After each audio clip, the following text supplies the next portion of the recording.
waktu itu. Jadi dulu jujur saja saya belum mengenal tentang MIPA, saya belum mengenal. Jadi yang saya kenal itu baru yang saya ketahui adalah teknik, pendidikan, kemudian ekonomi, kedokteran dan lain sebagainya. Saya belum mengetahui belum mengetahui tentang MIPA. Tapi ternyata ketika saya mendaftar ujian tulis SBMPTN waktu itu, saya mengetik matematika dan ternyata matematika itu adanya di FMIPA. Nah, namun jadi memang sudah jalan rencana takdir dari Yang Maha Kuasa hingga akhirnya saya bisa mengenal MIPA dan saat ini yang saya ketahui MIPA sudah ya yang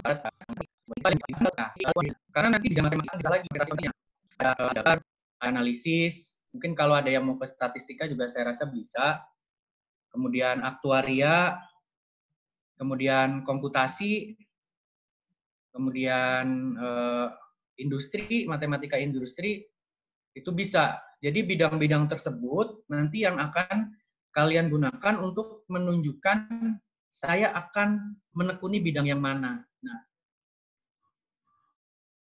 bidang-bidang tersebutlah yang akan menjadi nilai plus kalian ketika di dunia kerja nanti. Seperti itu.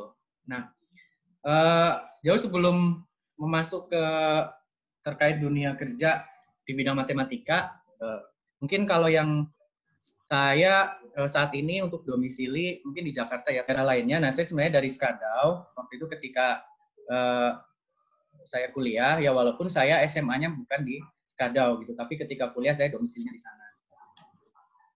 Nah, berarti kan di sini kan mahasiswa berasal dari ya sebarannya ya. Kalau berbicara sebarannya berarti kan areanya mungkin 14 kabupaten kota yang ada di Kalimantan Barat, atau mungkin ketika ada yang dari luar Kalimantan ya biasanya presentasinya tidak banyak.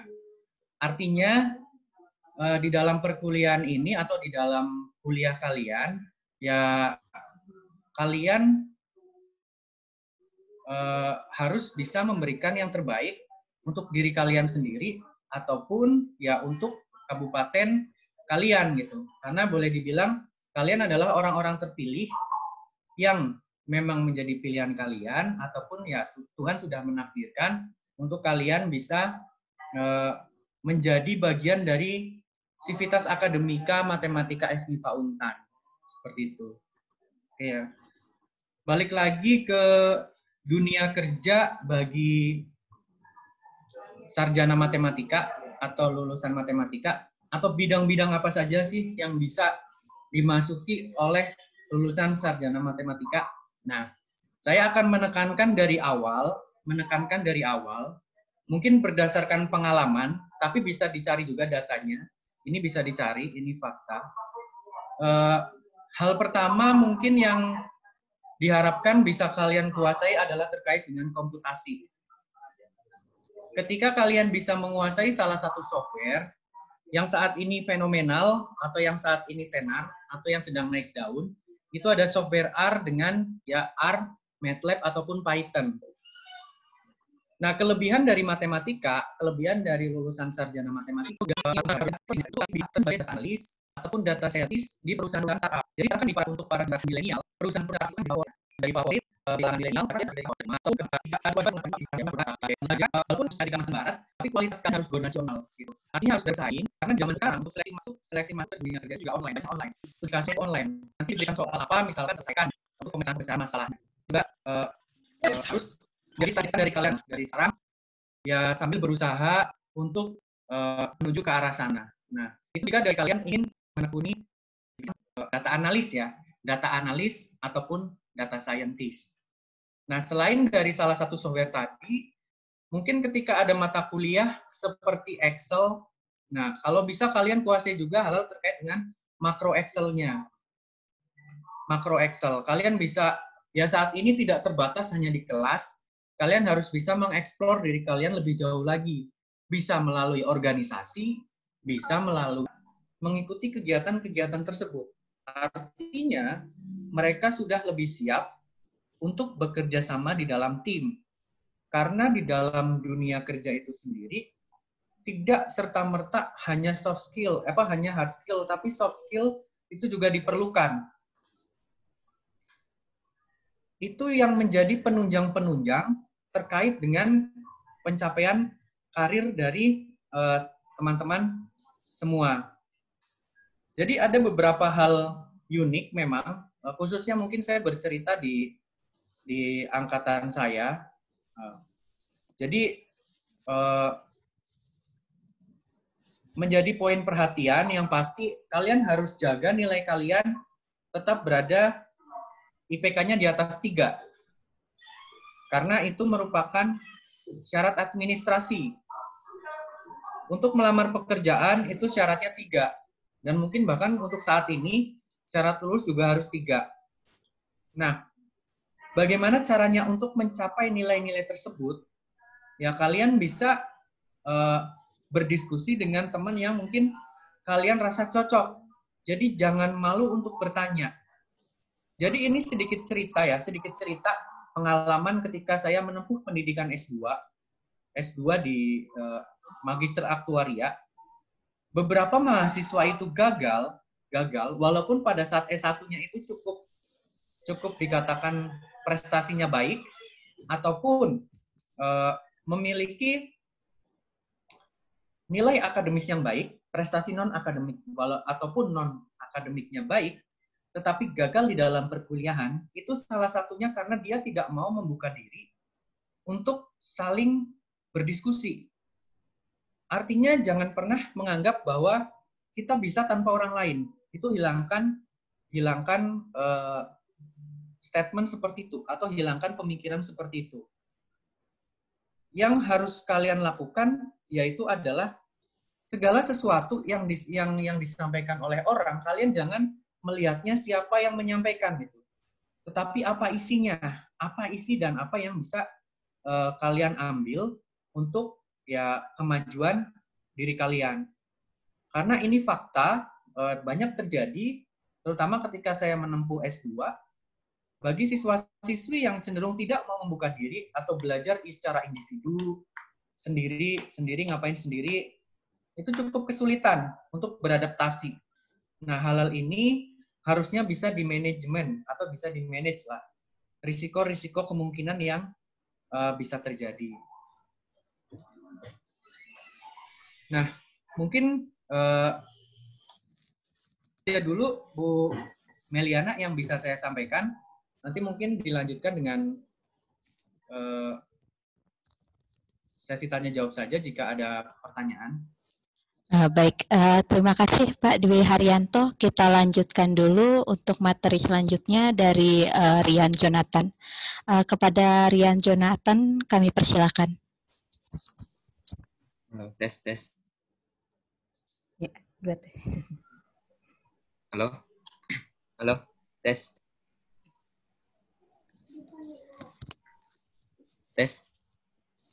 Dengaran nggak suaranya? Kedengaran, Rian? Bang. Oh ya. Kedengaran, Pak.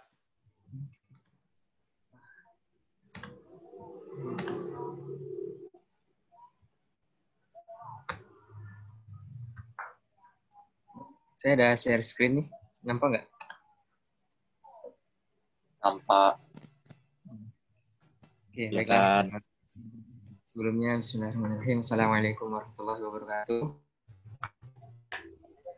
Selamat siang semuanya. Yang terhormat Ibu Kaprodi, Bu Mariatul, dan yang terhormat juga Bu Meliana. Nah, jadi di sini saya diminta untuk memberikan materi tentang aktif berorganisasi dan berprestasi di perguruan tinggi negeri. Sebelumnya perkenalkan diri dulu, saya itu bernama Rian Jonathan. Saya matematika angkatan 2018.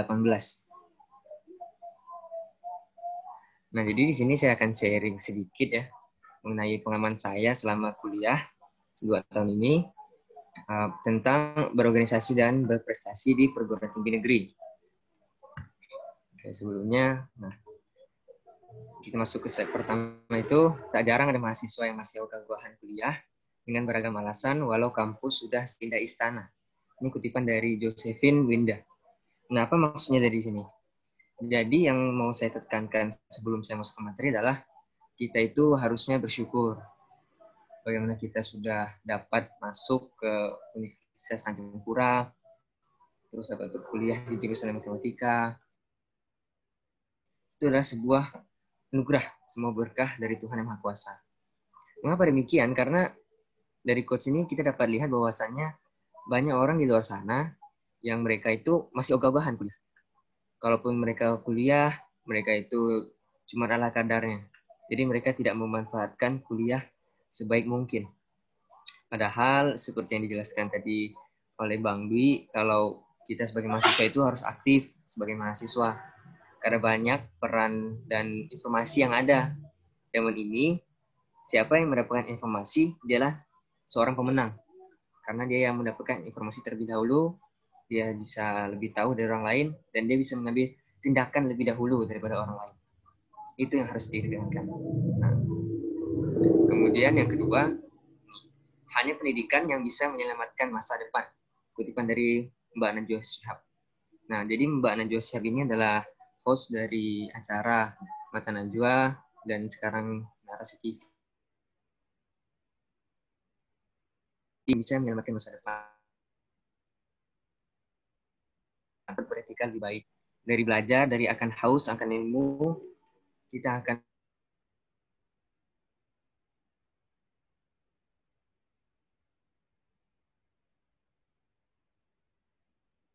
mereka tidak tahu apa-apa, tidak bisa melakukan apa-apa, dan mereka tidak bisa membangun strategi ke depannya bagaimana.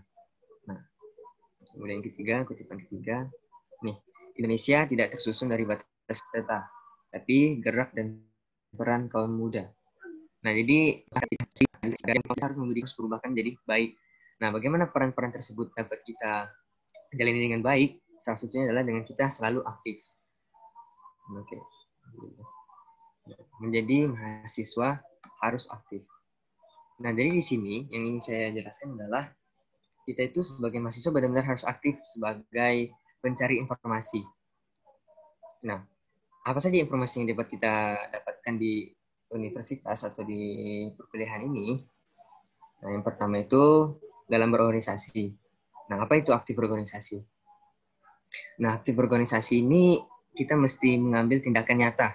Jadi tidak sekedar kita masuk ke dalam organisasi, kemudian kita cuman istilahnya numpang nama di situ, kita cuman ingin ikut-ikutan saja dengan teman-teman yang lain atau segala macamnya, tapi kita benar-benar ingin aktif. Bagaimana aktif tersebut? Kita mengambil tindakan, seperti yang saya bilang sebelumnya, kita mengambil tindakan, kita membuat pemikiran-pemikiran baru yang benar-benar bisa membuat perubahan. Contoh sederhananya seperti ini, misalnya yang paling sederhananya adalah ketika dalam suatu metode belajar, kalian sebagai mahasiswa baru, istilahnya itu, peralihan dari SMA ke bangku perkuliahan. Tentunya metode pembelajarannya itu akan sedikit berbeda. Nah, di situ kalian harus aktif dalam mengembangkan metode-metode yang sudah ada. Bagaimana cara kalian belajar, cara kalian berorganisasi, dan segala macamnya. Karena ini udah masuk ke bangku perkuliahan. Terus selanjutnya, benefit menjadi mahasiswa yang aktif berorganisasi. Nah, apa saja sih benefitnya? Kalau kita itu aktif dalam berorganisasi. Nah, sebelum kita masuk ke ini, mungkin saya mau kasih tahu sedikit. Kalau di MIPA itu, kita ada beberapa organisasi. Yang pertama itu HMJ. HMJ itu Himpunan Mahasiswa Jurusan. Kalau di Matematika itu Himatika, Himpunan Mahasiswa Matematika. Yang kedua, ada MSI. MIPA Science Institute, itu untuk UKM atau organisasi untuk mengasah skill kalian di dalam perlombaan ataupun menulis karya tulis ilmiah dan lomba-lomba lainnya. Kemudian yang ketiga ada himpunan keagamaan seperti Fikri untuk agama yang Islam, Komik untuk agama Kristen, dan Imasika untuk agama Katolik. Nah, apa sih benefitnya kalau kita menjadi mahasiswa yang aktif berorganisasi? Yang pertama itu, kita itu mengembangkan soft skill. Seperti tadi Bang Bi bilang, bukan hanya hard skill yang kita butuhkan di dunia pekerjaan nanti. Nah, tapi kita juga membutuhkan soft skill. Soft skill itu seperti apa? Contohnya, manajemen waktu. Nah, mungkin kalian baru merasakan nih, karena kalian baru matrikulasi, tapi nanti ke depannya ketika kalian masuk ke perkuliahan, kalian akan dihadapi berbagai macam jadwal. Misalnya kalau kalian mengambil mata kuliah yang cukup banyak, berarti kalian harus mengatur waktu perkuliahan kalian. Nah, ketika kalian ada kerjaan sampingan misalnya, kalian mengajar atau dan segala macam, berarti kalian harus atur lagi. Kalau kalian ada mengikuti organisasi, berarti harus diatur lagi waktu kalian untuk berorganisasi, untuk berpikir kritis di organisasi, kapan kalian harus berperan sebagai mahasiswa berorganisasi ataupun mahasiswa yang sedang belajar untuk perkuliahan. Nah, itu penting karena manajemen waktu itu sangat penting. Nah, kemudian yang kedua, dalam organisasi itu dapat meningkatkan soft skill kalian di bidang bekerja sama dalam tim. Seperti tadi yang dibicarakan sebelumnya, kalau leadership itu penting. Bagaimana kalian dapat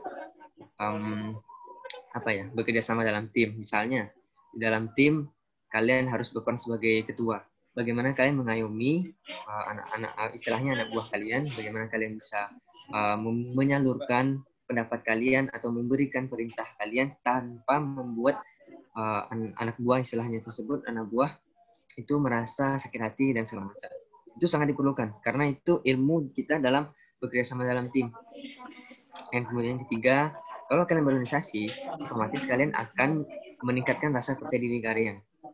Otomatis kalian mau tidak mau, kalau sudah berorganisasi, harus menguatkan pendapat kalian, harus menyalurkan pendapat kalian. Nah, ini akan melatih juga bagaimana cara berbicara kalian di depan umum. Kalau istilah kerennya itu public speaking. Nah, yang kedua, benefitnya itu networking, yaitu jaringan.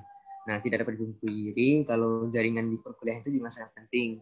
Kalian di MIPA, itu jangan cuma tahu mahasiswa di MIPA, tapi juga harus tahu mahasiswa di ekonomi seperti apa, cara mereka belajar seperti apa, kemudian di pertanian mereka seperti apa, di teknik mereka seperti apa cara belajarnya, atau mereka ada mata kuliah apa yang istilahnya bersinggungan dengan kita. Contohnya kita matematika, kita belajar aljabar misalnya. Di teknik mungkin saja ada, tapi kita bisa evaluasi itu. Bagaimana mereka, kita bisa tahu cara belajar mereka, bagaimana mereka menghadapi pelajaran-pelajaran tersebut dan segala macam. Kemudian yang ketiga itu menyalurkan minat dan bakat. Nah, tadi yang saya bilang kalau di organisasi itu kan ada juga organisasi yang akademik, non-akademik. Kalau yang akademik contohnya tadi MSI, MIPA Science Institute. Nah, di situ itu benar-benar sebuah wadah untuk kalian bagaimana dapat mengembangkan bakat kalian, minat kalian di perlombaan. Contohnya misalnya nanti akan dijelaskan di slide setelah ini. Nah, kemudian yang kelima, kepekaan sosial, dan terakhir berpikir kritis. Nah, di sini nih, kalian sebagai mahasiswa sangat perlu untuk berpikir kritis. Karena berdasarkan tadi quote sebelumnya, bahwasanya kita anak muda itu harus terus bergerak. Karena kita masih punya tenaga yang prima, pemikiran yang prima. Kita mempunyai inovasi yang sangat banyak. Namun kekurangan kita sebagai anak muda itu cuma satu. Kita itu tidak ada pengalaman. Nah, jadi bisa dibilang ketika kita banyak inovasi itu belum terbukti. Karena kita tidak ada pengalaman. Nah, dari situlah kita perlu adanya pembuktian. Kita perlu adanya pergerakan-pergerakan yang dapat membuktikan kita ini bukan omong kosong. Tapi kita benar-benar berpikir kritis dan kita peka terhadap sosial. Nah, kemudian masuk ke mahasiswa berprestasi. Ini singkat aja ya, karena cuma 30 menit. Nih, benefit menjadi mahasiswa berprestasi. Nah, di sini. Kalau dibilang mahasiswa berprestasi itu adalah sebuah kebanggaan, itu iya. Benefitnya juga banyak. Nah, kalau secara realistis kita lihat sekarang, kita sebagai mahasiswa berprestasi ketika kita memenangkan banyak lomba, misalnya lomba di sini ada lomba karya tulis ilmiah nih misalnya. Nah, otomatis kita akan mendapatkan tunjangan-tunjangan dari kalau kita ikut lomba dari pemerintah, kita akan mendapatkan tunjangan dari pemerintah. Secara realistis, itulah yang kita inginkan kan. Kita ingin mendapatkan tunjangan atau berupa hadiah, uang untuk kita membeli atau menabung untuk kita membeli barang yang kita inginkan. Kita realistis saja. Kemudian yang kedua, benefitnya itu kita akan dikenal. Otomatis ini akan mempermudah kita untuk mencari networking, mencari jaringan. Kita akan semakin banyak mengenal orang-orang, otomatis kita akan semakin banyak terbuka pintu rezekinya. Karena pintu rezeki itu muncul ketika kita banyak bersosialisasi dengan orang, banyak bertemu dengan orang. Tapi kalau kita cuma diam, kita cuma kuliah kemudian pulang, dan kita tidak ngapa-ngapain, kuliah pulang ke kos, tidur, itu kita tidak bertemu orang, itu kecenderungan kita untuk mendapatkan informasi, mendapatkan rezeki itu lebih kurang. Karena untuk mendapatkan rezeki, untuk mendapatkan ilmu, kita perlu bertemu dengan orang-orang. Seperti itu. Nah, kemudian yang kita bahas di sini adalah contoh-contoh lomba nih, yang paling mudah didapatkan di universitas kita. Itu yang pertama itu lomba karya tulis ilmiah. Lomba karya tulis ilmiah ini paling sering diadakan. Lomba karya tulis ilmiah dan esai nasional. Ini hampir sepanjang tahun pasti ada lombanya. Entah itu di Pontianak, oleh Untan sendiri, oleh fakultas yang berbeda-beda. Misalnya ekonomi, dia juga sering mengadakan lomba-lomba karya tulis ilmiah ataupun esai nasional. Apalagi sekarang masa pandemi. Jadi semuanya itu serba online. Jadi kalian tidak perlu jauh-jauh. Misalnya nih, ada lomba esai nasional di UGM. Kalian itu tidak perlu lagi nyiapkan uang untuk terbang ke Jogja, untuk ke UGM. Tapi kalian cukup menyediakan usaha kalian untuk membuat esai tersebut, karya tulis tersebut, dan kalian tinggal presentasikan melalui online. Itu sangat menghemat biaya sekarang daripada sebelum pandemi ini. Sebelum pandemi ini, kalau kalian lomba, khususnya karya tulis ilmiah dan esai nasional atau lomba-lomba lainnya yang berada di luar dari Pontianak, itu cukup sulit didana. Pengalaman-pengalaman sebelumnya itu, dana itu sulit didapatkan.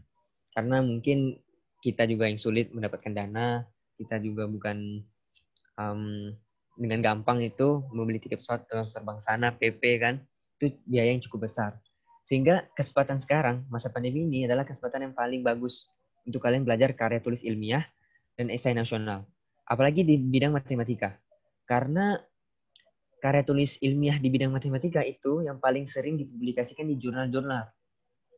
Nah, lebih mudah ataupun lebih mudah daripada program studi yang lain, misalnya kimia dan biologi dan segala macam. Mengapa demikian? Karena matematika itu sangat luas karya tulis ilmiahnya. Contohnya kalian meneliti tentang, misalnya meneliti tentang air sungai di Pontianak. Misalnya kalau mau teliti tentang apa gitu. Kalian mempunyai data di tahun 2016 nih. Udah kalian teliti, udah kalian jadikan sebuah karya tulis, nah kemudian kalian publikasi, ikutan lomba, dan bisa menang. Di tahun 2020 bisa kalian ikutkan lagi, tapi dengan data yang berbeda. Jadi karena kita bermain dengan data, kata Bang Dwi tadi, otomatis data yang berbeda akan menghasilkan output yang berbeda. Akan menghasilkan keluaran yang berbeda. Air sungai 2016 bisa jadi berbeda dengan air sungai di tahun 2020. Nah, itulah sebabnya karya tulis ilmiah dan esai nasional khusus bidang matematika itu sebenarnya sangat menguntungkan bagi kita sebagai mahasiswa di prodi matematika dibanding dengan kimia dan biologi. Karena dari itu, satu tema bisa kita pakai terus berulang tuh. Karena kita menggunakan data-data yang berbeda. Data yang berbeda, otomatis output berbeda, otomatis analisis juga berbeda. Nah, kemudian yang ketiga di sini adalah lomba debat. Jadi di sini di MIPA ataupun di UNTAN juga selalu setiap tahun kita mengadakan lomba debat dalam bahasa Indonesia ataupun dalam bahasa Inggris. Kalau bahasa Indonesia disebut KDMI, kompetisi debat mahasiswa Indonesia. Kalau bahasa Inggris itu disebut NUDC atau biasanya disebut NUDC, NUDC, National University Debating Championship. Nah, khusus NUDC, jika kalian bisa itu dalam bahasa Inggris ikut saja. Karena NUDC itu sampai ke tingkat internasional. Nah, lomba tersebut akan sampai ke tingkat internasional. Nah, selain lomba debat, juga ada lomba bagi kalian yang suka desain dan segala macam. Itu juga banyak lombanya, lomba grafik, lomba poster, dan segala macam. Nah, kemudian bagi yang suka nyanyi juga ada pekan seni mahasiswa. Nah, kemudian setiap tahunnya kita juga ada mengadakan PKM, Pekan Kreativitas Mahasiswa. Nah, di sini PKM itu juga banyak jenisnya. PKM itu Pekan Kreativitas Mahasiswa. Apa sih yang bakal kita rencanakan atau kita bikin di PKM ini? Misalnya kalau kalian yang suka berusaha, atau istilahnya berdagang, mengusaha, berbisnis, Nah, di sini di PKM kalian bisa membuat pekan kreativitas mahasiswa kewirausahaan. Jadi kalian menciptakan sebuah inovasi produk. Nah, kemudian kalian buatkan dalam satu artikel dan kalian lombakan. Banyak sekali lomba-lomba yang dapat kalian ikuti di universitas ini. Yang penting kalian mencari informasi. Informasi itu sangat penting sekarang. Apalagi Untan sekarang juga banyak pelatihan-pelatihan gratis seperti kata Bang Dwi tadi. Contohnya UPT Untan. UPT Untan itu tentang bahasa. Misalnya di situ banyak sekali kursus bahasa yang gratis. Ada kursus bahasa Jepang, bahasa Korea, bahasa Korea, bahasa Inggris, bahasa Prancis. Nah, ketika kalian mau sertifikatnya, baru kalian membayar 50.000 biasanya. Nah, selain di bahasa, kalian juga ada pelatihan gratis itu biasanya dari IBT Untan.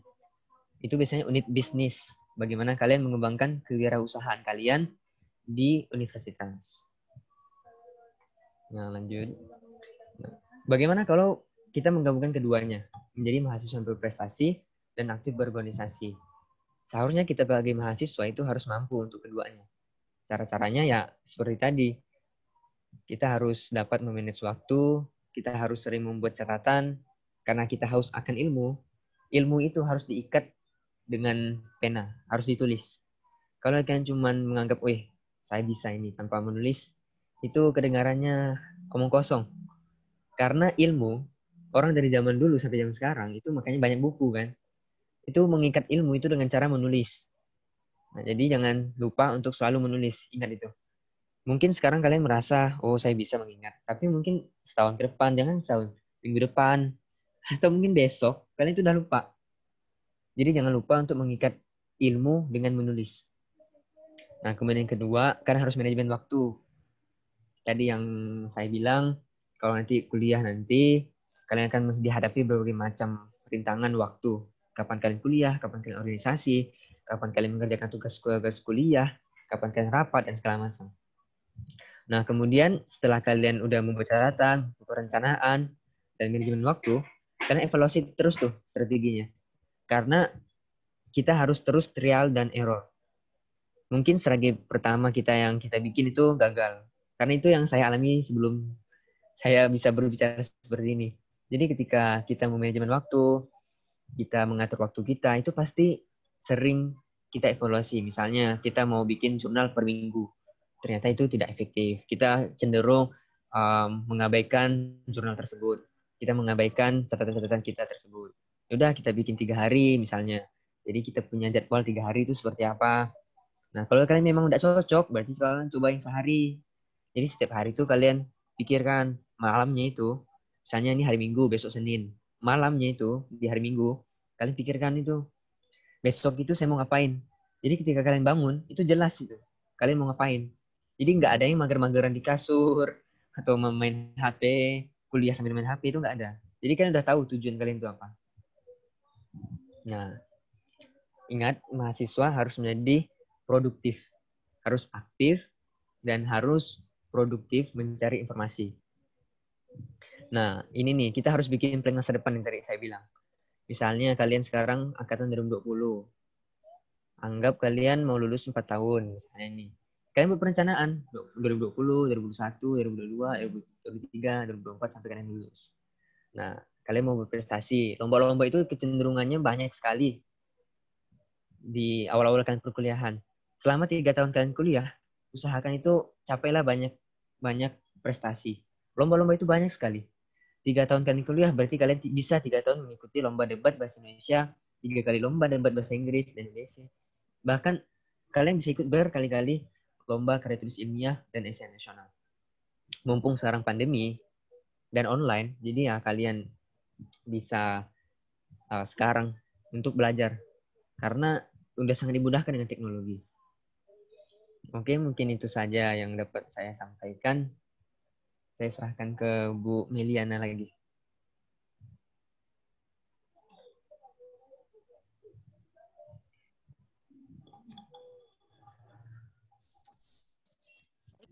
Terima kasih kepada Rian Jonathan dan sebelumnya Pak Dwi Haryanto atas materinya yang sangat menarik dan kelihatan dari wajah-wajah mahasiswanya matanya berbinar-binar. Nah, oke, kita langsung masuk ke sesi selanjutnya yaitu sesi tanya jawab. Ibu buka mungkin karena masih ada waktu sekitar 30 menit, Ibu buka menjadi 3 sesi. Bisa melalui chat atau langsung dengan cara raise hand. Oke, kepada para mahasiswa calon mahasiswa baru yang ingin bertanya, Ibu persilahkan.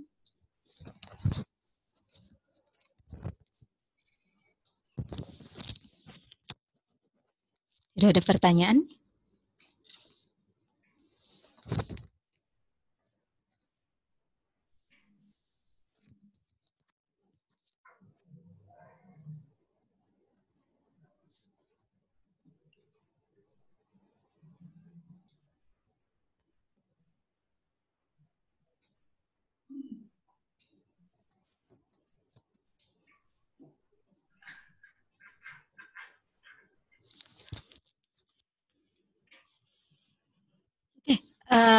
Ada pertanyaan dari via chat di sini. Dari Yohanes Sabui, NIM H1011201031. Pertanyaan ditujukan kepada Bapak Dwi Haryanto. Pertanyaannya adalah, jika kita ingin kerja di luar pulau atau Pulau Jawa, misalnya, apakah ada pengaruh karena kita lulusan dari Untan Kalbar? Ya, mungkin bisa langsung dijawab, Pak Dwi Haryanto. Baik, terima kasih Bu Meliana. Yohanes Abu ya. Yohanes dari mana asalnya Yohanes? Halo Yohanes. Yohanes Abu. Ya, Yohanes dari mana asalnya Yohanes? Dari Skadar. Oh, dari Skadau ya. Oh ya, sama dengan saya ya. Jadi terkait pertanyaan, ada tidak sih pengaruh karena kita lulusan dari Untan?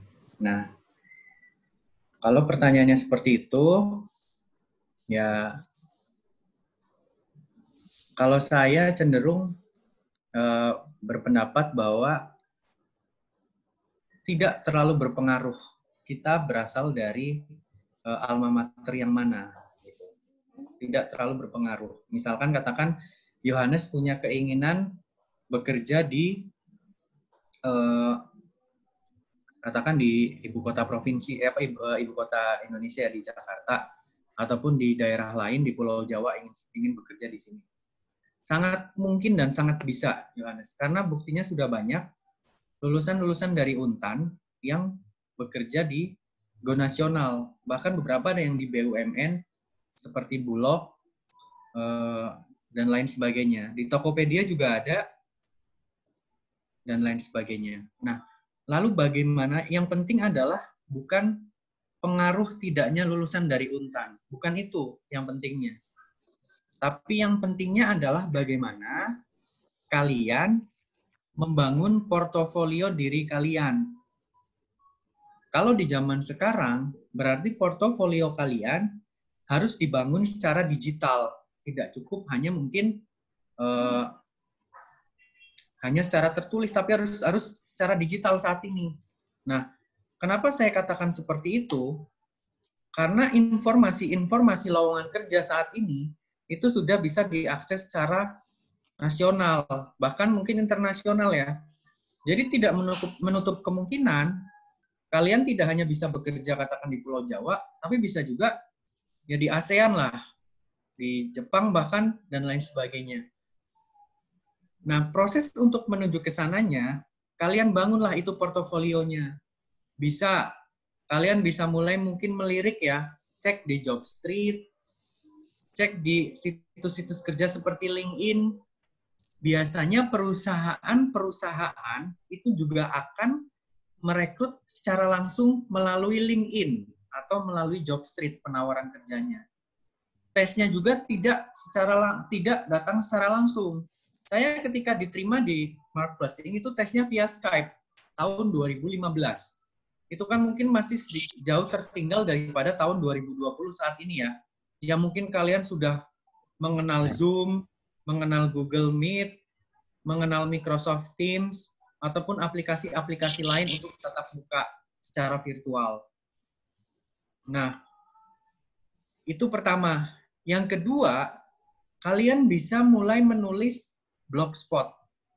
Ataupun kalian bisa mulai menulis sesuatu di Instagram, tapi menggunakan caption untuk membangun diri kalian. Gitu.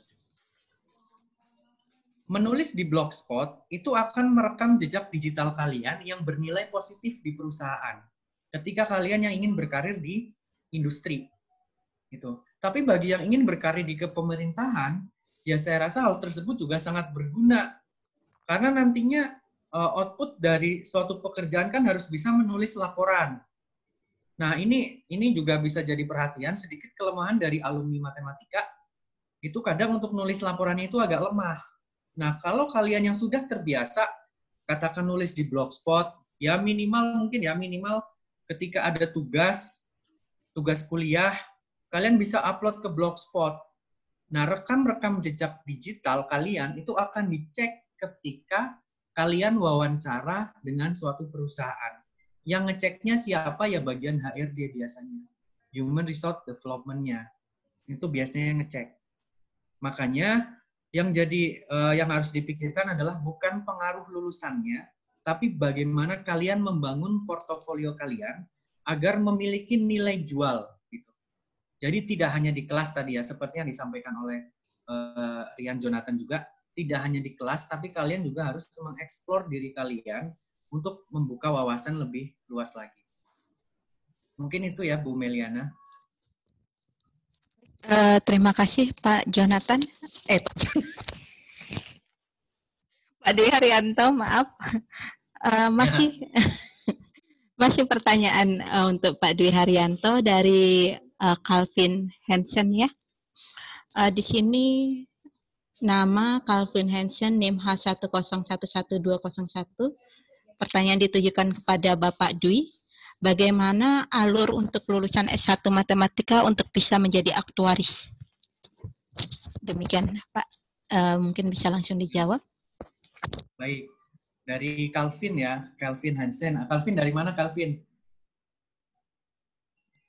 Dari Mempawah, Pak. Oh, dari Mempawah ya. SMA 1 Mempawah? Bukan, SMA 1 Siantan. Oh, SMA 1 Siantan. Oh ya. Calvin ya. Jadi alur untuk menjadi seorang aktuaris itu sebenarnya selain kalian mengambil mata kuliah dasar yang terkait dengan aktuaria, saya rasa di Untan sudah ada ya beberapa mata kuliahnya. Kalian juga harus mengikuti ujian yang diselenggarakan oleh Persatuan Aktuaris Indonesia. Nah, keuntungannya ketika kalian masih menjadi mahasiswa, ujiannya itu biayanya 300.000. Berbeda ketika kalian sudah lulus. Biaya ujiannya itu 1.200.000. Jadi bisa dimanfaatkan kesempatan ini. Namun mungkin keterbatasannya adalah ujiannya di masa pandemi ini hanya diselenggarakan di Jakarta. Tapi saya rasa bagi kalian yang memang memiliki komitmen yang kuat, dan memiliki support biaya yang baik, kalian bisa komunikasikan dengan orang tua kalian. Karena kan untuk tiket keberangkatan ke Jakarta masih cukup terbatas dibandingkan ke kota-kota lain ya. Itu. Nah, jadi alurnya dari masa kuliah, kalau memang yang ingin menjadi seorang aktuaris, saya sarankan pertama, mengambil mata kuliah pilihan ataupun wajib, mungkin ada yang wajib, yang berkaitan dengan aktuaria. Kemudian yang kedua, kalian mulai membentuk grup-grup diskusi atau gabung-gabung di grup-grup Instagram atau di Telegram bagi para komunitas-komunitas yang ingin menjadi seorang aktuaris. Nah, di situ nanti biasanya ada pembahasan soal. Jadi, kalau yang kalian tahu ada Project Ready namanya, yang dari University of Waterloo, kalian bisa follow di IG-nya. Semua soal yang dibuat oleh Persatuan Aktuaris Indonesia itu sudah pernah dibahas. Ada pembahasannya di situ. Artinya kalian bisa pelajari sendiri juga. Atau jika kesulitan, bisa berdiskusi dengan teman-teman ataupun meminta bimbingan dari dosen. Itu bisa. Nah, setelah kalian merasa yakin, kalian ikuti ujian. Ujiannya itu dilaksanakan 1 tahun 3 kali biasanya. Lalu berapa syarat Pak agar bisa lulus menjadi seorang aktuaris? Kalian harus lulus 7 mata ujian. Yang pertama, A10 itu matematika keuangan yang A10. Yang A20 itu adalah probabilitas dan statistika. Jadi peluang dan statistika, ini kalian dapat mata kuliahnya. Kemudian yang ketiga, ada ekonomi. Nah, saya tidak tahu ya, mungkin nanti kalian bisa tanyakan ke prodi mungkin atau ke fakultas, apakah kalian boleh mengambil mata kuliah di luar fakultas? Karena sekarang kan eranya kampus merdeka ya. Tapi kalau yang memang tertarik, itu bisa kalian coba ambil mata kuliah di fakultas ekonomi. Terkait ekonomi mikro ataupun ekonomi makro. Mikroekonomi dan makroekonomi. Itu juga bisa. Yang keempat, itu mata kuliah akuntansi. Nah, akuntansi ini sebenarnya, kalau bagi orang matematik, itu harusnya mudah. Gitu. Hanya konsep yang harus kalian kuasai. Terkait pembukuan, ini masuk ke bagian kredit atau debit, itunya, pengetahuan itu yang harus kalian kuasai. Itu sebenarnya untuk orang matematik seharusnya bisa cepat dengan menguasai. Tapi saya sarankan, ya lebih baik ambil mata kuliah juga. Kalau memang bisa mengambil mata kuliah di program studi akuntansi. Kemudian A50 itu metode statistika. Itu teori itu di situ ada terkait dengan fungsi peluang hidup dan juga ada sedikit materi tentang statistika lanjut lah kalau di program studi matematika. Itu untuk yang kelima. Nah, ujian yang keenam itu adalah tentang matematika aktuaria. Itu ada mata kuliahnya. Ada mata kuliahnya di Untan, ada mata kuliahnya. Nah, yang terakhir A70 itu adalah tentang teori risiko, pemodelan risiko dan asuransi umum terkait itu. Nah, sebelum mencapai itu untuk ke level ajun aktuaris. Nah, sebelum mencapai ke level sana, kalian juga bisa mencapai ke level CNLA atau Certified Non-Life Analyst. Itu cukup lulus 3 ujian modul. Itu yang menurut saya paling memungkinkan kalian bisa raih di masa kuliah sarjana. Yaitu untuk mata ujian matematika keuangan, probabilitas dan statistika, kemudian akuntansi. Ketika kalian sudah lulus 3 modul tersebut, maka kalian bisa mendapatkan tambahan, boleh dibilang akan mendapatkan sertifikasi atau gelar CNLA, Certified Non-Life Analyst. Kalau untuk sampai 7 tadi, itu gelarnya ASAI, Ajun Society of Actuaries of Indonesia. Nah, nanti pada tingkat yang lebih lanjut, kalian mencapai tingkat tertinggi yaitu Fellowship of Society of Actuaries of Indonesia, atau FSAI. Ya, mungkin itu yang bisa saya sampaikan, Bu Meliana. Semoga Baik. menjawab ya. Bagaimana Calvin? Apakah masih ada pertanyaan? Belum ada. Oh, oke. Ya. Kita lanjutkan ke pertanyaan selanjutnya ya Bapak ya.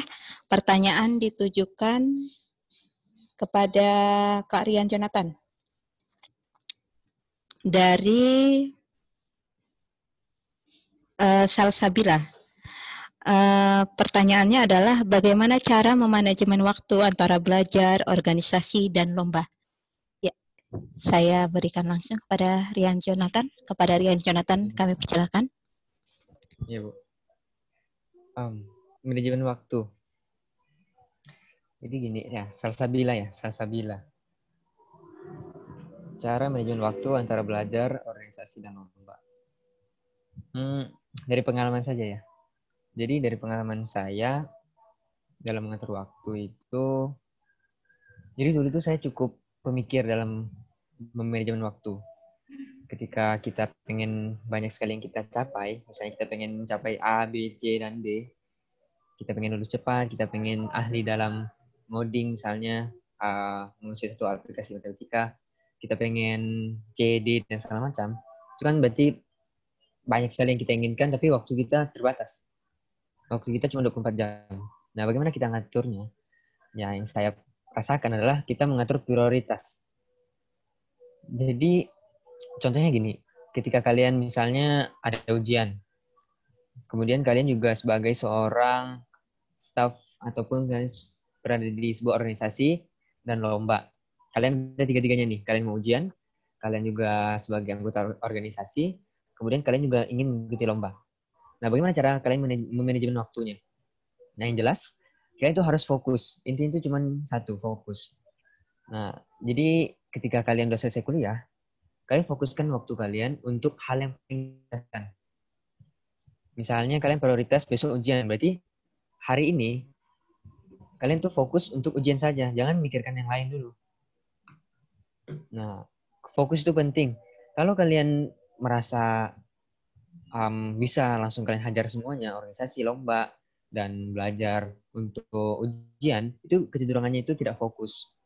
Akhirnya kalian tidak mendapatkan hasil yang maksimal. Toh itu kan percuma. Nah, kalau secara teori mungkin kalian bisa menerapkan prinsip Pareto. Mungkin yang belum pernah dengar, prinsip Pareto itu prinsip 80/20. Apa itu 80/20? Jadi, kata Pareto dari prinsip tersebut, yaitu hasil 80% yang kalian dapatkan, itu didapat dari kerja kalian 20% saja. Jadi 80% hasil yang diinginkan itu didapat dari 20% hasil kerjaan kalian. Nah, jadi 20% itu nanti kalian bakal fokus. Nah, cuman itu. Intinya dalam manajemen waktu adalah fokus. Menetapkan prioritas, kemudian fokus. Nah, kalian bisa melihat-lihat di referensi yaitu Pareto Principle atau prinsip Pareto. Bagaimana mendapatkan hasil 80% dari 20% saja pekerjaan. Prinsip Pareto ini banyak sekali diterapkan di dunia. Contohnya, 80% dari penghasilan sebuah perusahaan itu didapatkan dari 20% konsumennya. Itu bisa kita terapkan di semua bidang. Nah, salah satunya di bidang bagaimana kita mengatur waktu. Kita fokus ke 20% kerjaan kita, otomatis kita akan mendapatkan 80% dari hasil yang kita inginkan. Itu, Bu. Udah. Bagaimana Salsabila? Apakah ada yang ingin ditanyakan kembali? Ataukah sudah jelas? Sudah jelas. Terima kasih. Ya, baik. Selanjutnya,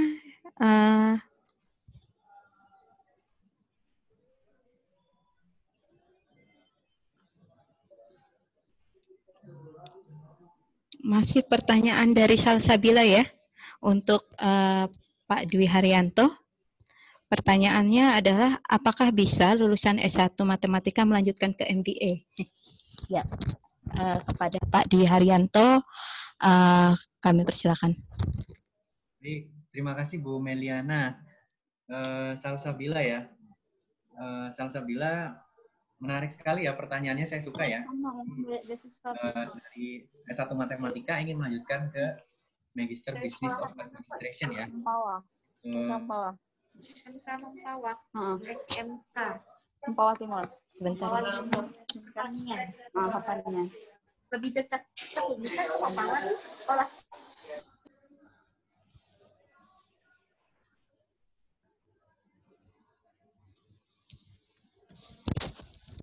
Halo? Ya. Ya. Salsabila ya. Jadi sangat bisa dari alumni matematika jika ingin melanjutkan ke MBA. Karena apa? Ya karena nanti sebenarnya di S2 itu mata kuliahnya itu tidak terlalu banyak, hanya memang SKS-nya lebih padat gitu. Tapi sebenarnya masih nyambung. Gitu. Kalau Salsabila ingin melanjutkan ke MBA, mungkin pesan dari saya, Salsa harus belajar terkait dengan mengambil mata kuliah yang berkaitan dengan analisis pasar. Itu. Karena mata kuliah di MBA nanti itu kan akan cukup berkaitan terkait dengan ekonomi. Tapi ini hal yang sangat menarik karena ketika saya berbicara dengan para lulusan MBA, itu pola pikirnya itu sangat sangat unik gitu. Sangat unik saya katakan, berbeda. Dia udah boleh dikatakan yang saya rasakan juga jauh lebih sistematis dan validasi terhadap sesuatu dia harus validasi. Itu sedikit yang membedakan. Tapi kalau memang tapi kelebihan kita sudah terbiasa kalau di matematika membuktikan sesuatu hal. Nah, jadi ketika menyampaikan sesuatu, buktinya apa? Itu yang nanti bakalan tertanam juga mungkin di mindset teman-teman. Dan alur pembuktiannya juga harus tepat. Nah, itu kelebihan kita yang mungkin ketika akan menekuni S2 lebih ke arah MBA, ya saya tentunya sangat didukung lah gitu dan bisa, yaitu itu mungkin semoga menjawab Bu Meliana. Saya kembalikan. Bagaimana Salsabila? Apakah bisa diterima atau ingin ada yang ditanyakan kembali? Sudah Bu, sudah mengerti. Terima kasih. Ya, oke. Selanjutnya masih ke pertanyaan ditunjukkan kepada Pak Dwi. Pertanyaan dari Cheryl Meishita. Pertanyaannya adalah, Assalamualaikum Bapak, saya ingin bertanya, untuk menjadi seorang peneliti, apakah harus S3 atau bisa hanya S2? Mohon informasi terkait profesi menjadi peneliti Pak. Apakah ada syarat khususnya? Terima kasih. Baik, pertanyaan dari Cheryl ya. Cheryl dari Singkawang. Oh, dari Singkawang. Kalau Cheryl Meisita dari mana? Dari Pontianak, Pak. Oh, dari Pontianak ya.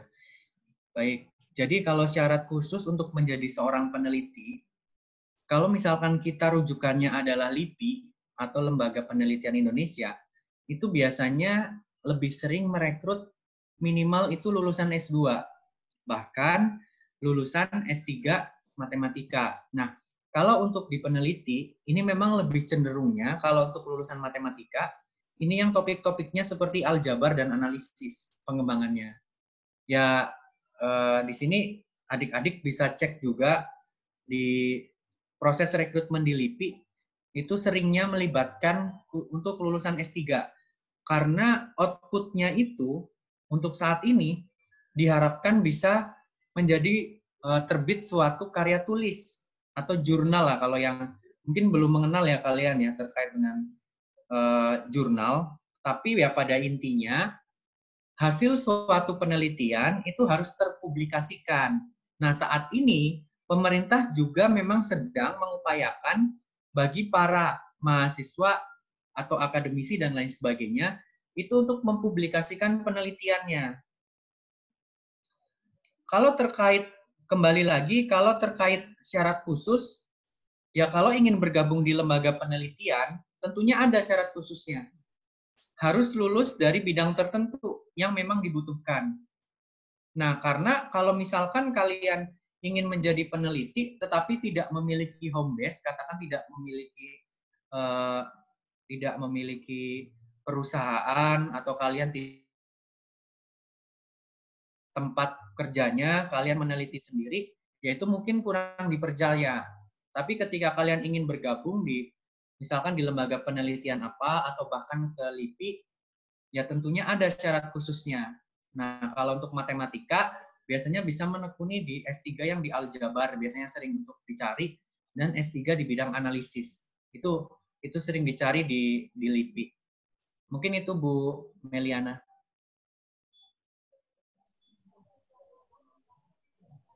Baik, bagaimana Sheryl? Apakah ada yang ingin dipertanyakan lebih lanjut? Enggak, Bu. Terima kasih. Baik, selanjutnya pertanyaan dari Mohalib untuk Bang Jonathan mungkin udah dijawab juga pada saat pertanyaan Salsabila, atau Mohalib Tegar Wicaksono ada yang ingin dipertanyakan lebih lanjut? Mohalib? Ya, Bu, cukup. Oke. Udah lumayan ngerti, Bu. Ngertinya dari skala 0 sampai 100% berapa itu, Muhalif? 70 lah, Bu. Soalnya Oke. ada sangkut pautnya tadi pertanyaan saya sama Salsa, Bu. Oke, baik. Oke. Ya, selanjutnya Makasih, Bu. ya pertanyaan dari Ika Widyastuti. Pertanyaan dari Ika Widyastuti ini ditujukan kepada siapa? Di sini dikatakan, Assalamualaikum, saya ingin bertanya, misal seorang yang bahasa Inggrisnya kurang lancar, apakah ada khusus les atau organisasi bahasa Inggris di kampus? Oke, pertanyaan ini mungkin bisa dijawab oleh Rian Jonathan. Kepada Rian Jonathan, dipersilahkan. Ika Widyastuti. Ika Widyastuti dari mana nih ya? Dari Seluas, Kabupaten Bengkayang. Oh, Bengkayang. Oh, tadi Salsa dari Singkawang ya?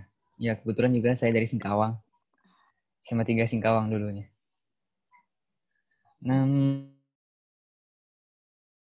Bahasa Inggris. Kalau kita kalau kita di jurusan ataupun organisasi di jurusan kita itu belum ada yang mengkhususkan untuk bahasa Inggris. Cuman kalau di dalam organisasi nanti ada program kerja yang mengkhususkan dalam bahasa Inggris. Kalau contohnya di himpunan kita ini, Himatika, itu adalah program kerja ya untuk TOEFL, pelatihan TOEFL, pelatihan bahasa Inggris itu ada, pelatihan lomba debat bahasa Inggris juga ada. Di MSI, MIPA Sains juga ada pelatihan khusus untuk lomba debat. Nah, kalau di Untan, tadi saya bilang tuh di UPT Untan. Jadi di UPT Untan, kalian itu bisa mengakses kursus bahasa Inggris. Tidak cuma bahasa Inggris, bisa bahasa Perancis, bahasa Korea, bahasa Jepang. Nah, kalian bisa masuk ke, kalau di UPT bahasa Inggris itu AMCOR, American Corner. Nah, di situ kalian bisa jadi, istilahnya kalian bisa relawan di sana, otomatis kalian masuk sebagai, istilahnya itu sisilah organisasi mereka, jadi kalian belajar bahasa Inggris di sana. Kalau khusus nggak ada di organisasinya, cuman kalau secara besar skala Untan itu ada di UPT, American Corner. Kalau di MIPA tidak ada pengkhususan, cumannya ada di program kerja di setiap himpunan ataupun organisasi. Itu aja, Ika. Mungkin ada yang mau tanyakan lagi, Ika?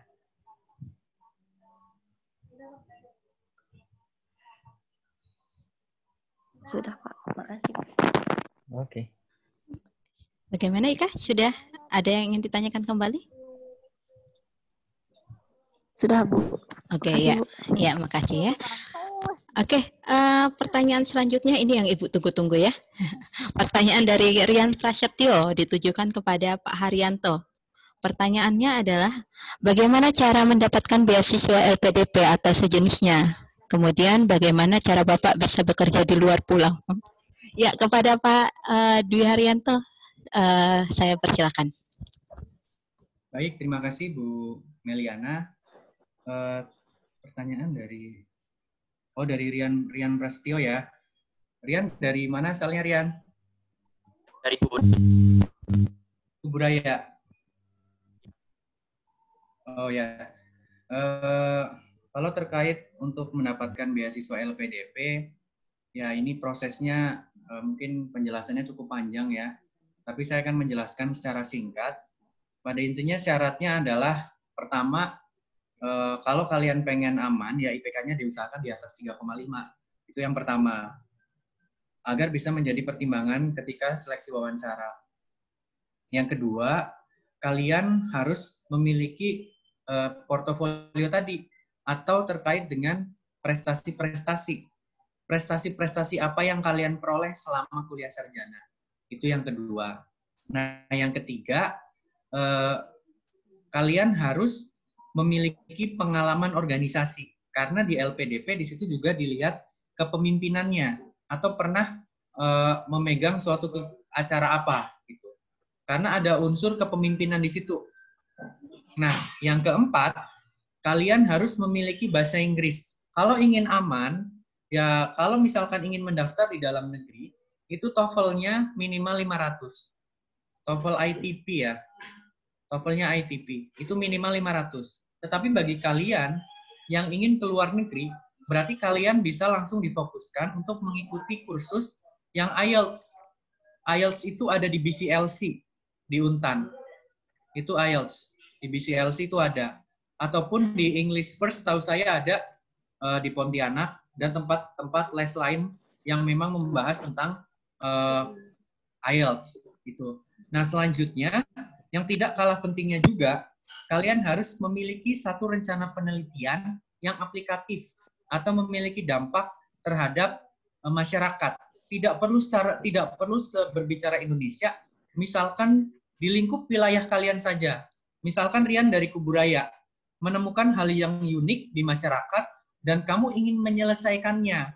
Namun dalam menyelesaikan kasus tersebut, kamu membutuhkan ilmu tambahan, yaitu di tingkat pendidikan yang lebih lanjut. Itu untuk LPDP ya. Nah, itu insya Allah jika kamu memenuhi syarat-syarat tersebut, ya insya Allah bisa lulus lah. Nah, berikutnya, bagaimana cara saya bisa bekerja di luar pulau? Ya sebenarnya awalnya dari masa kuliah, saya waktu itu ya katakan cukup aktif ya, atau mungkin ya aktif lah.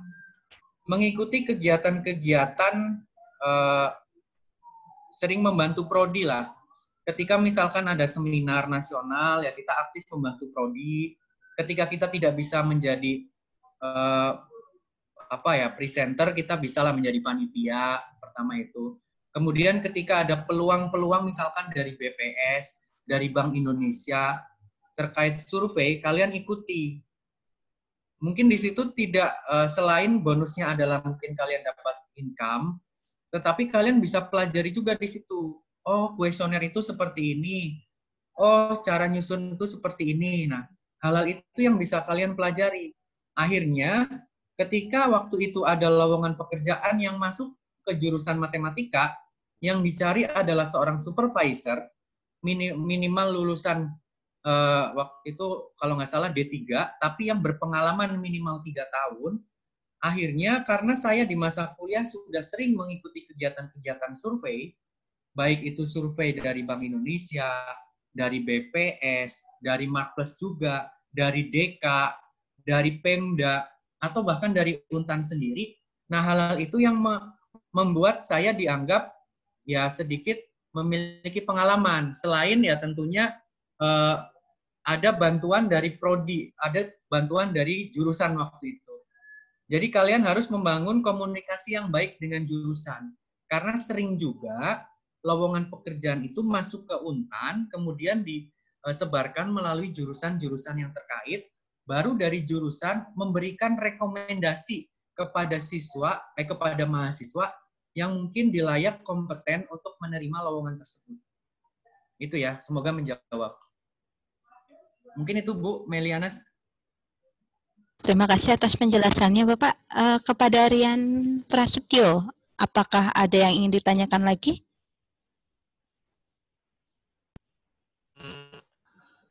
Terima kasih. Oh ya, baik. Oke. Ada pertanyaan, mungkin ini pertanyaan terakhir mengingat waktu. Pertanyaan dari Amelia Vikilia Ros ditujukan kepada Kak Jonathan. Kak, bagaimana sih caranya menentukan mana yang harus diprioritaskan, sedangkan biasanya kita selalu memprioritaskan hal yang kurang penting? Baik. Kak Amelia Vikilia Ros. Nggak ada yang mau nanyakan soal mahasiswa berprestasi? Oke, Amelia dari mana ya? Dari Pontianak, Kak. Oh, gimana sih caranya menentukan mana yang harus diprioritaskan? Oh, mungkin kita harus lebih mengembangkan mindset ya. Bagaimana cara kita berpikir terlebih dahulu sebelum kita akhirnya menjadi lebih dewasa ataupun lebih berpikir lebih benar lah. Nah, kalau seperti ini masalahnya adalah kalau yang diprioritaskan itu biasanya pasti memiliki dampak. Contoh, ketika kalian sudah berkuliah, kalian sekarang kuliah, kemudian kalian ada pekerjaan lain yang di luar kuliah, misalnya kalian anggaplah kalian dimintai bantu oleh keluarga misalnya untuk hal yang kurang penting, anggaplah seperti itu. Tentu kalian akan memprioritaskan kuliah kalian terlebih dahulu, baru kalian melakukan hal-hal yang lain. Nah, bagaimana cara kita memprioritaskan sesuatu? Kita itu lihat dari dampak dan manfaatnya. Ketika hal tersebut memang kurang penting, berarti otomatis manfaatnya itu juga nggak ada sebenarnya.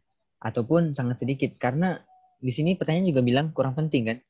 Nah, di sini berarti kita lihat dampaknya lagi. Manfaatnya kepada kita itu ada atau enggak. Nah, diprioritaskan itu yang penting adalah kita fokus. Kita melihat dari dampaknya, manfaatnya, apa yang paling penting untuk kita dalam jangka waktu yang dekat. Kita prioritaskan apa yang menurut kita perlu kita lakukan. Manfaatnya banyak, ada, dan kita fokus. Tidak banyak dalam teori-teori mengenai ini. Ya, intinya itu kalian mesti belajar langsung. Bagaimana kalian mengatur waktu kalian, mengatur prioritas kalian. Kalau sekedar teori itu biasanya cuma didengarkan, tapi tidak dipraktekkan. Tapi kalau kalian langsung praktek itu biasanya langsung kena ke kalian. Tipsnya cuma dua. Satu, kalian harus fokus. Kedua, memprioritaskan hal-hal yang manfaatnya lebih banyak kepada kalian. Itu saja. Mungkin udah jelas? Udah Kak, terima kasih. Oke, sip. Baik, terima kasih Amelia. Ada pertanyaan lagi sebelum Ibu tutup untuk sesi tanya jawabnya? Udah Bu, nggak ada. Oke. Loh, Ibu bukan hanya bertanya ke Amelia, kayak teman-teman yang lain juga. Masalahnya sebenarnya materinya dari Pak Rian dengan Kak Rian dengan Pak Dwi Haryanto ini bagus banget. Apalagi Rian tadi. Justru mahasiswa berprestasinya nggak ada pertanyaan. Itu yang Ibu tunggu. Ya. Itu dia, Bu.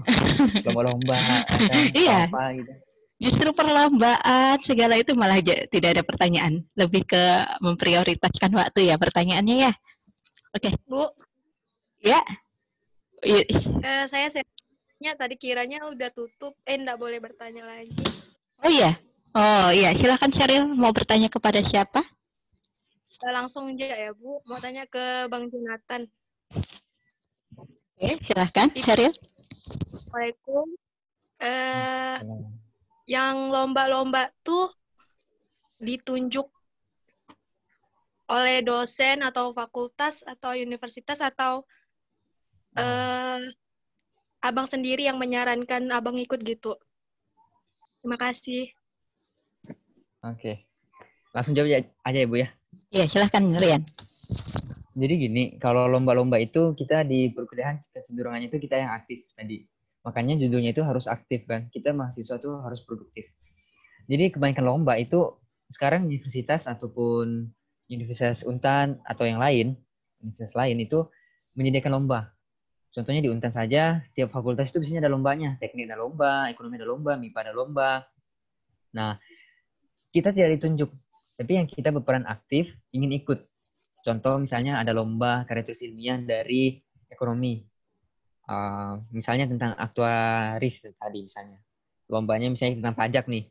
Kita mau melihat, biasanya kan akhir-akhir ini lagi booming tuh lomba-lomba tentang pajak sebelum pandemi ini.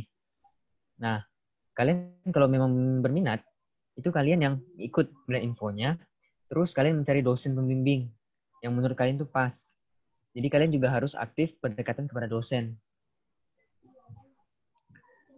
Nah dosen mana yang jurusannya itu atau keahliannya itu sesuai dengan, misalnya kalian mau ikut pajak, berarti mengarah kepada yang perpajakan. Misalnya siapa gitu. Nah, intinya di dalam perkuliahan ini mahasiswa itu harus aktif dalam perlombaan. Kalau kasus saya kan lebih sering ikutnya lomba debat dan karya tulis ilmiah. Nah, ketika lomba debat itu awal-awal mungkin disuruh sama mungkin nanti di Himatika kalian akan disuruh ikut lomba dan segala macam. Yang penting itu pengalaman kalian. Nah, ketika saya sekarang kemarin ikut lomba debat bahasa Inggris itu awalnya merasa ya tetap dipaksa awalnya. Tapi akhir-akhir ini memang lomba itu memang harus kita yang inisiatif sendiri. Jadi kalau kalian mau ikut banyak lomba itu juga terserah kalian. Asalkan kalian mampu, itu ikut-ikut aja bebas. Yang penting tadi fokus. Lomba-lombanya itu banyak sekali. Dari Untan banyak, dari tiap fakultas ada, terus di luar Untan banyak. Kalau kalian mungkin takut untuk ikut di Jawa-Jawa, misalnya UGM, UI, karena udah jago-jago istilahnya, kalian ikut aja yang di Kalimantan. Kayak di Universitas Mula Warman, itu juga ada misalnya lomba esai. Atau ikut yang di Sumatera, USU, dan segala macam. Itu di Sulawesi, Universitas Gorontalo, dan segala macam, Jambi. Itu banyak sekali lomba. Kalau kalian memang takut untuk ikut yang universitas yang udah besar, karena peluangnya kan kita juga harus realistis ya. Peluangnya itu jelas lebih besar kalau kita mengikuti lomba-lomba yang istilahnya universitasnya itu tidak sehebat atau seterkenal yang di Jawa. Jadi untuk kalian yang baru-baru latihan, itu boleh ikut yang lomba-lomba di Kalimantan, di Mula Warman, di Sulawesi, di Sumatera. Kalian juga boleh ikut di Jawa, tapi ya kita realistis aja gitu. Kalau memang mereka, karena mereka udah besar, yang ikut banyak, kompetisi itu makin tinggi, gitu, makin sulit. Nah, jelas itu kita perlu bertahap-tahap lah.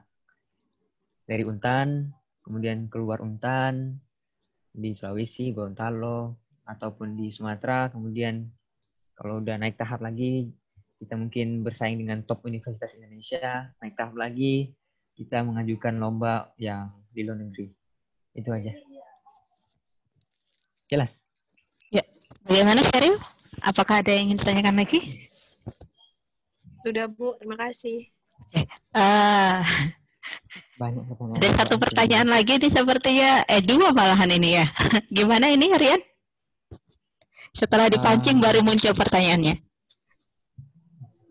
Mungkin satu aja kali Bu ya, satu terakhir gitu.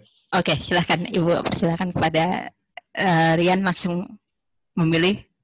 Pilih Rian sendiri atau pilih Widya? Ini aja, pilih Rian. Soalnya yang ini lebih luas penjelasannya. Ya, oke. Silahkan Rian. Adakah trik untuk menyesuaikan pelajaran kuliah dengan pelajaran khusus lomba? Jadi sebenarnya nggak ada tips and triknya. Kita ini pelajaran matematika kan, seperti kata Bang Dwi tadi, kita itu luas sekali. Kita itu luas sekali lombanya. Kita bisa ikut lomba yang luas sekali. Contohnya kalau kemarin saya itu ikut Bio Expo. Itu mungkin dari judulnya itu biologi ya. Tapi sebenarnya itu sangkut paut ke matematikanya tinggi gitu.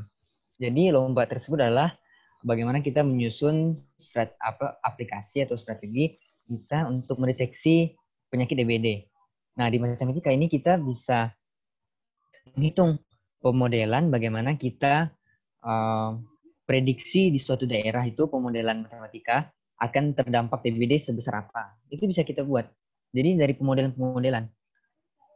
Nah, yang kemarin itu di Bio Expo itu saya judulnya Dengue Detektor.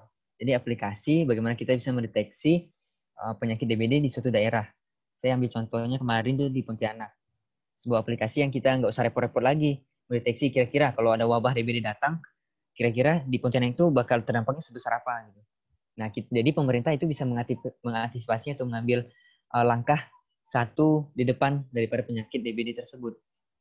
Banyak contoh-contoh lain. Ini adalah salah satu contohnya di biologi. Jadi dari penyakit DBD, kita bisa hitung pemodelan matematikanya bagaimana penyakit ini menyebar. Nah, kemudian kita buat dalam sebuah tulisan yang aplikatif. Di bidang lain juga banyak, fisika, kimia. Kalau kimia kemarin saya sempat buat tentang energi terbarukan.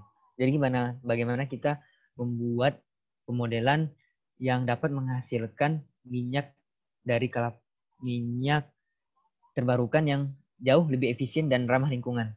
Itu semuanya ada. Matematika itu semuanya itu bisa dimodelkan untuk semua jurusan-jurusan lain tuh kayak kimia, biologi, macam banyak sekali, luas sekali matematika.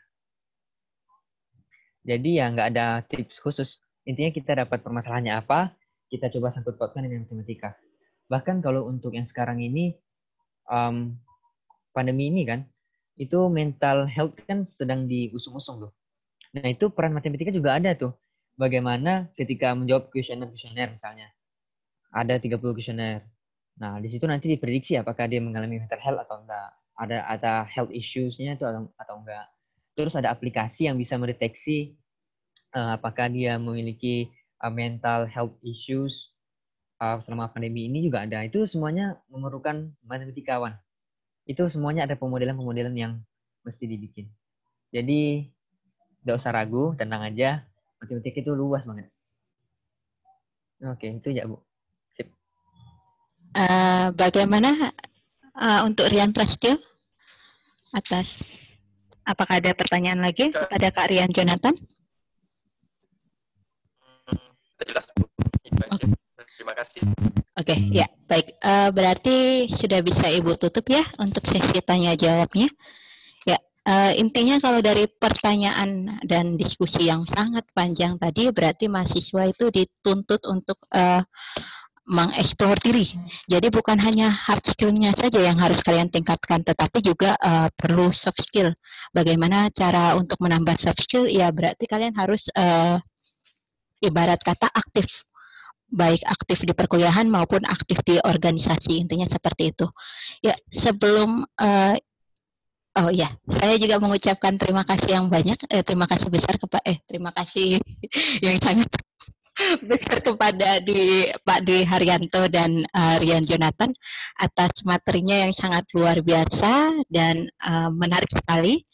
Semoga apa yang diberikan itu dapat menggugah dan dapat membangkitkan semangat para calon mahasiswa baru untuk dapat lebih aktif.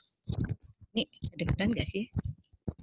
Untuk lebih aktif di perguruan tinggi.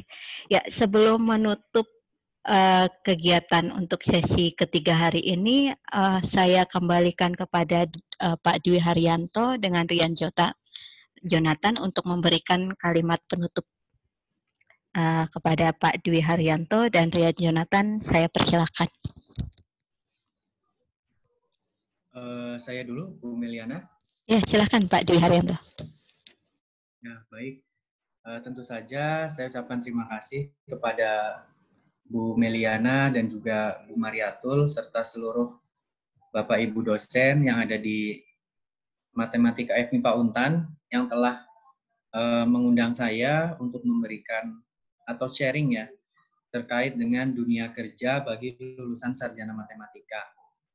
Ya, pesan saya buat mahasiswa-mahasiswi angkatan 2020 yang boleh dibilang kalian adalah angkatan pertama yang memang dari awal mungkin menjalani perkuliahan secara virtual, tapi tentunya kalian justru juga memiliki waktu yang lebih luang untuk bisa mengembangkan diri kalian, ya walaupun mempelajarinya juga secara online.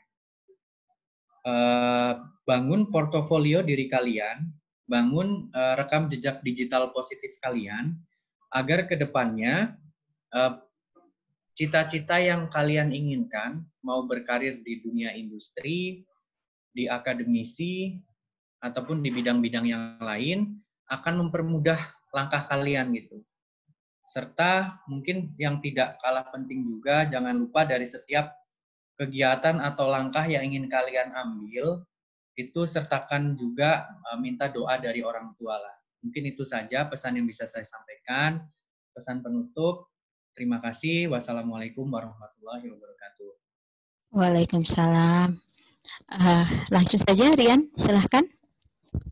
Iya, jadi saya juga mau mengucapkan terima kasih pada para dosen yang sudah menetapkan saya sebagai pembicara untuk masalah prestasi. Sebenarnya saya juga agak merasa ragu ya, merasa masih belum cocok lah membicarakan bidang ini. Tapi nggak apa. Pesan saya itu cuma satu. Kalian itu sebagai mahasiswa baru di mahasiswa tahun 2020 itu manfaatkan waktu kalian, manfaatkan peluang kalian, carilah informasi sebanyak mungkin dan jangan cuma rebahan.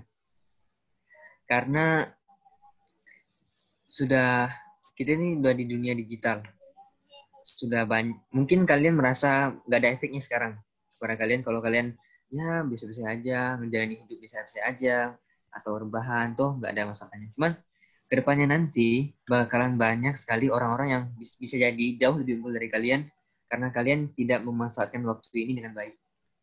Karena di luar sana yang saya tahu ya, di luar negeri, dalam masa pandemi ini mereka banyak sekali memanfaatkan waktu untuk online kursus online. Contohnya kalau matematika itu data science, Python dan segala macam itu akses di YouTube itu luar biasa, meningkat secara drastis. Bahkan kalau online di Indonesia aja banyak sekali kursus-kursus yang belum munculan, kursus data science, Purwadika itu atau BWA dan segala macam itu followersnya itu naik dengan pesat. Ketika kalian rebahan sekarang, banyak sekali orang lain tuh udah bergerak untuk mimpi-mimpi mereka. Jadi pesan saya itu kalian harus memanfaatkan waktu kalian sebaik mungkin. Kemudian setelah itu kalian jangan lupa selalu meminta doa kepada orang tua kalian dan jangan lupa berharap dan selalu berdoa kepada Tuhan Yang Maha Kuasa. Saya undur diri. Terima kasih. Wassalamualaikum warahmatullahi wabarakatuh. Waalaikumsalam warahmatullahi wabarakatuh. Ya, untuk menutup sesi ketiga kita hari ini, Ibu mengambil kutipan dari yang dikutip oleh Rian Jonathan tadi. Ada beberapa kutipan yang sangat menarik bagi Ibu. Yang pertama adalah hanya pendidikan yang bisa menyelamatkan masa depan. Kutipan yang kedua, ilmu itu harus diikat dengan pena. Jadi harus rajin mencatat. Dan kutipan yang ketiga yaitu anak muda itu harus terus bergerak. Mungkin itu yang bisa Ibu kutip dari pertemuan kita kali ini. Sebelumnya saya juga berterima kasih kepada Ibu Mariatul Kiftiah selaku Kaprodi yang telah bersedia hadir pada sesi kali ini. Ya, Ibu akhiri pertemuan kita kali ini. Selamat siang. Ya. Terima kasih Pak Dwi Haryanto. Terima kasih Rian Jonathan. Ya. Terima kasih. Rian. Ya.